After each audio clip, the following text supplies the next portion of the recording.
es algo que poco y nada le interesa y que siente cierta repulsión por los números.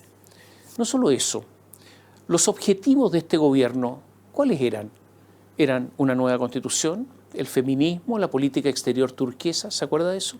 El fin de las AFP, el fin de las ISAPRE, la negociación colectiva por rama, la condonación del CAE, ese tipo de cosas. Pero no había objetivos económicos claros, no había metas económicas. Es más, estimaban muchísimos de quienes hoy gobiernan que había que pagar costos económicos necesarios para que se produjeran lo que llamaron reformas estructurales. Yo recuerdo que cuando Gabriel Boric era candidato, al hacerle preguntas de economía sabía poco. Y cuando alguna vez le consultamos sobre el crecimiento económico al que aspiraba, dijo 3,5% promedio los 4 años de gobierno. Pero me dio la impresión que lanzó esta cifra como al voleo, como para salir del paso. La herencia de este gobierno será de estancamiento económico, fuertísima caída de la inversión, aumento enorme del endeudamiento, alta inflación, alta cesantía, aumento del trabajo informal, aumento de funcionarios públicos, agotamiento de los recursos para emergencias, incumplimiento de las metas autoimpuestas y con una perspectiva de crecimiento para el próximo año peor que el de este. Dejaron al Estado sin recursos, tanto que los hospitales no tienen dinero para llegar a fin de año y las cirugías se suspenden por falta de insumos. A ver, este es el legado económico. Y todo esto se veía venir. Se dijo, se advirtió, se avisó. La soberbia presidencial, la pertinacia de Mario Marcel nos tienen en esta situación. Y esto no es inocuo porque afecta a las personas y en especial a los más pobres. Hubo muchas advertencias hace ya meses. Por ejemplo, el 24 de agosto, Germán González, que es vicepresidente del Consejo Fiscal Autónomo, dijo: los números no dan para crecer según las proyecciones del gobierno. Todo esto luego de conocerse el PIB del segundo trimestre, cuando el crecimiento del segundo trimestre de este año fue un modestísimo 1,6%. Pese a esto, Mario Marcel seguía descalificando a los que hacían advertencias. Hace unos días se conoció el IMASEC de septiembre. El crecimiento respecto al mismo mes del año anterior, ¿saben cuánto fue? 0%. Cuando se habla de 0% de crecimiento, en realidad se habla de decrecimiento, por una razón muy simple, porque hay crecimiento poblacional y por lo tanto en la práctica hay un decrecimiento. Este septiembre fue el peor mes de este año. El gobierno tuvo que reconocer que el anunciado crecimiento de 2,6% para 2024 no se lograría.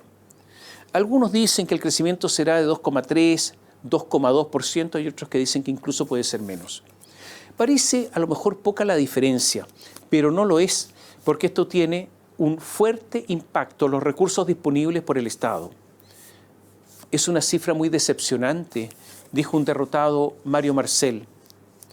Para llegar a un déficit estructural de 1,9% este año, en los días que quedan de gobierno, en los días que quedan de este año, el gobierno tendría que ahorrar, en lo que queda este año hasta diciembre, 1.170 millones de dólares. Es algo casi imposible. Marcel y la Frente Amplista Javiera Martínez, que según Marcel es la mejor directora de presupuestos de la historia, andan con la calculadora extraviada. Todo esto se sabía y ahora se manifiestan sorprendidos, como los malos alumnos. Antonio Moncado, economista senior del BCI, dijo en el diario El Mercurio que de mantener el gobierno una expansión del gasto del 4,5% este año, el déficit estructural se acercaría a 2,5% y no al 1,9%. Ustedes saben, varios saben, que el presidente siente una debilidad por una palabra, la palabra agorero. ¿Qué son los agoreros? Las personas que predicen desdichas. Son personas pesimistas, mientras que él se considera optimista. Algunos dirán optimista impenitente. A ver, 5 de abril de este año había un consejo de gabinete y el presidente Gabriel Boric ordenó a sus ministros a contar lo que llamó las buenas noticias económicas y dijo: pese a los agoreros de siempre, la economía está creciendo.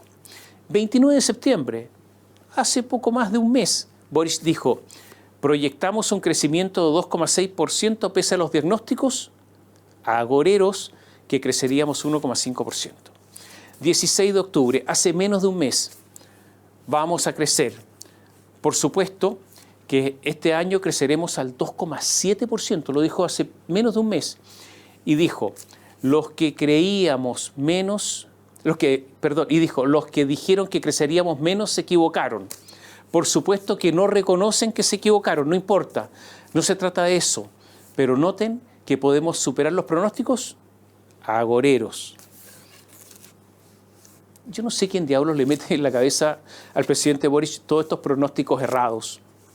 ¿Es que lo engaña Mario Marcel? ¿O es que también él se equivoca? Porque, a ver, antecedentes hay de sobra. Esto venía hace rato, esto no ocurrió de un día para otro. Y se lo explico.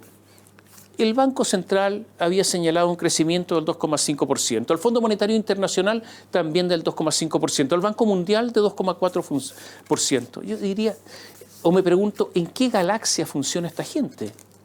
Estaba lleno de datos. Ahora, la frivolidad alcanzó a Camila Vallejo, la vocera, Janet Jara, la ministra del Trabajo, las dos del Partido Comunista, y a Nicolás Grau, el ministro de Economía, porque en un extraño punto de prensa, en el Palacio de la Moneda, hablaron también ellas de los agoreros y que el país, por favor, está creciendo y no está decreciendo. La verdad es que a veces es un asunto patético escuchar hablar a Vallejo de economía. Es toda una prueba para la paciencia personal. O podría ser también una especie de terapia. Como les decía, esto ha tenido incidencia no solo en una caída en la recaudación fiscal, en un mayor endeudamiento, sino en una inaceptable apropiación de los recursos desde el Fondo de Estabilización Económico-Social.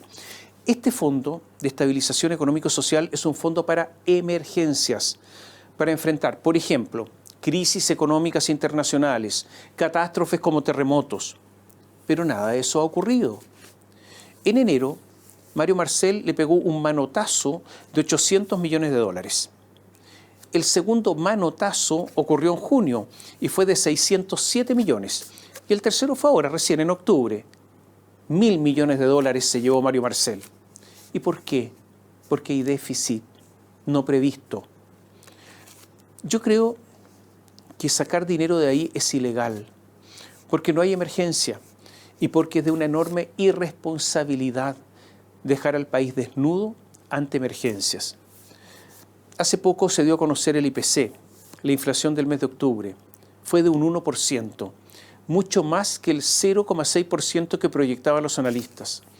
Es la mayor variación mensual en casi 2 años. Los alimentos y bebidas no alcohólicas subieron solo en octubre un 2,2%. En un mes más, a eso del 9 de diciembre, la OEF estará en 38.362 pesos con 26 centavos. Todo esto es un deterioro y naturalmente que una vez más la meta inflacionaria de Mario Marcel no se va a cumplir, va a ser muy superior la inflación. El cobre cerró esta semana en $4.03 la libra. Hace ya rato que nosotros estamos viviendo un superciclo en los precios del cobre, hay muy buenos precios del cobre. Lo que antes, cuando existían estos superciclos, producía una algarabía económica, holguras financieras, hoy nada de eso ocurre. Porque simplemente tapamos hoyo, porque nada alcanza, porque Codelco, además, en medio de su ineficiencia, produce poquito. Entonces, lo que antes producía un bienestar, hoy simplemente no produce nada. El año 2022, que fue el primer año de gobierno de Gabriel Boric, se aplicó la ley de presupuesto del gobierno anterior, que es la que queda lista el gobierno anterior, el de Sebastián Piñera. Y por lo tanto, durante el primer año del gobierno de Gabriel Boric hubo un superávit fiscal. Pero el 2023, ya con la primera ley de presupuesto elaborada por este gobierno, inmediatamente nos fuimos al déficit de 2,4%. Alejandro Mico recordaba hace unos días que en 2010 la deuda pública bruta era inferior al 10% del PIB y los ahorros para contingencias eran del 5% del PIB.